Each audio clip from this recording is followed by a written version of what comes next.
I just wanted to make sure that you understand that you don't know what's going to happen to at the next court hearing. Yeah. Until you open the file and find proof of service in the file. Ooh. Then you can have another temporary order reissued where you can attempt service again. And if you don't have proof of service, you can't just make up some bullshit excuse about how you can't find the guy. Now, this concept of issuing court orders where you did have proof of service and then you did have it issued and then you couldn't find the person to serve them after it had been issued. Oh, that's legal. But do you have to try to find them on or before the next judicial day? Now, there should be some attempt of service more than one time after the court order is issued. Let's look at it. You can when it says yes.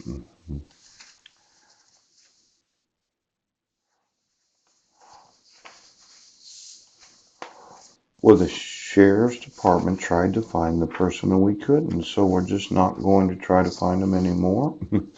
Is there any other possible way that the petitioner can make sure that they have fulfilled the requirements of the actual court order? You have another court hearing after you reissue it? Yes. But no personal service. Pooch. So you are required by law to attempt 2 attempts of personal service. Then you can go back to the court 14 days later and get service by mail pursuant to court order. Now, there's 2 different kinds of letters that have to be sent. One is first class, not requiring a signature. The other is first class mail requiring a signature of delivery. Yes.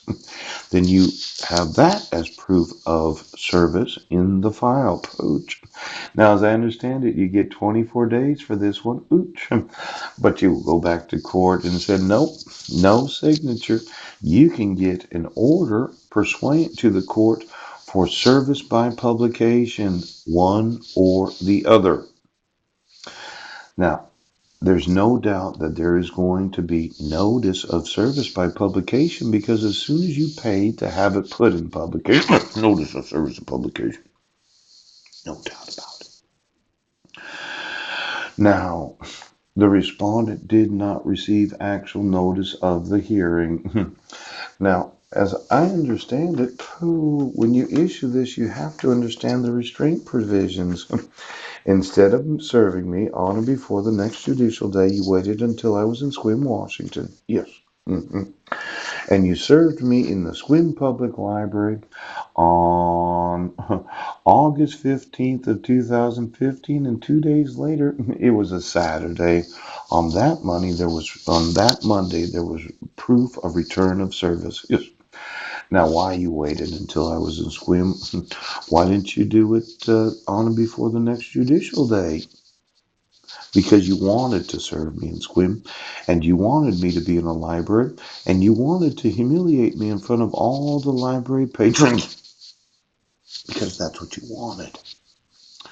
Now, August 18th of 2015, who was not served that was not named the respondent after you served the respondent? Who was not served? Now, you would say, as long as I have knowledge of the court order or I have knowledge that you attempted service on somebody other than myself because your intent was to humiliate me in the Sequim Public Library. And then there was return of service on 8/27 of 2015. Now, every time I tell you, Judge Landis, that it's against the law, you still keep scheduling meetings for me to have to meet with mental health professionals to decide the psychotropic medication that I'm going to be required to have. When are you going to do what the law says? Now, again, You can't schedule a court hearing for July 31st of 2015. You can't. You can't. Well, why didn't you just schedule a permanent court hearing on June 1st of 2015 when you did know that you were not going to attempt service on me because you didn't want me to have actual notice and opportunity to be heard? See, it's somewhat defeatist on the part of the judiciary to schedule unnecessary temporary protection orders when you have no intent of wanting to serve the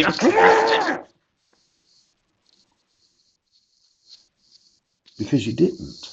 That's what it says. You didn't want me to have notice, and you didn't want me to have the opportunity to be heard. Now, I know Brent Basden said, well, we're going to issue it for 10 years. We're going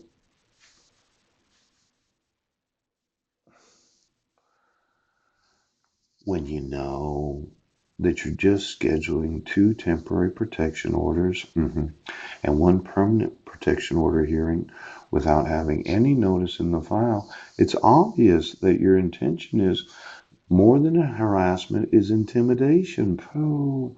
Now, there are some color of law violations, some hate crimes that are very real, and it's a treasonous act on the part of the judiciary to think that I wouldn't have them fucking impeached.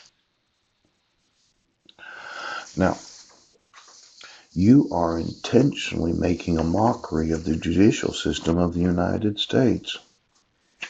And then you arrest me for crimes I didn't commit, and you refuse to remove the temporary protection order, the permanent protection order, any order, when they all should be every single from the time of July 8th of 2011, you should reverse your decision to issue the petition for the protection order, the ex parte emergency domestic violence protection order, because I was in jail on Guam. Then you should reverse this decision to reissue a temporary protection order when you did know that there was no possible way for me to travel from Guam to be at a permanent protection order court hearing. Oh, so you should reverse this decision, Judge Ken Williams, to issue a 1-year protection order because I was not given any notice or opportunity to be heard. And there's no possible way to serve the individual on or before the next judicial day when I'm living on Guam and you serve me 2 months later. Then you should remove this order reissuing the protection order on May 31st of 2012 because you didn't attempt to serve me when you had me in jail that very day.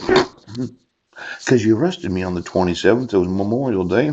I was arraigned on the 29th, and 2 days later I was back in the fifth wheel. Ooch. Now, is there any possible way you didn't know where I was residing when you had arrested me 4 fucking days before?